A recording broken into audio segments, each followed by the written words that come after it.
Градоначалникот на општина Газибаба Бобан Стивковски председаваше со проширена седница на локалниот совет за превенција посветена на состојбите со безбедноста во училиштата, спречувањето на меѓуврсничкото насилство и напредувањето на воспитно-образовниот процес.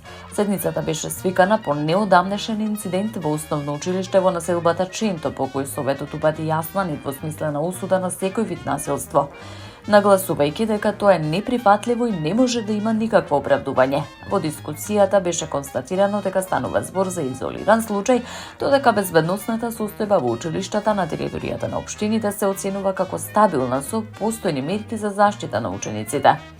На седницата беше нагласена потребата од поинтензивна соработка меѓу училиштата, институциите од системот како Министерството за внатрешни работи, Министерството за образование и наука и центрите за социјална работа.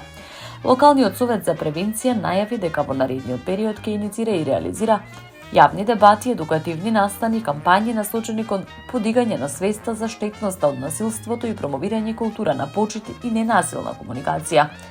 Советот упати и поддршка и на иницијативите за зајакнување на улогата на дежурните наставници, како и на потребата од појасни правила за користење мобилни телефони во училиштата.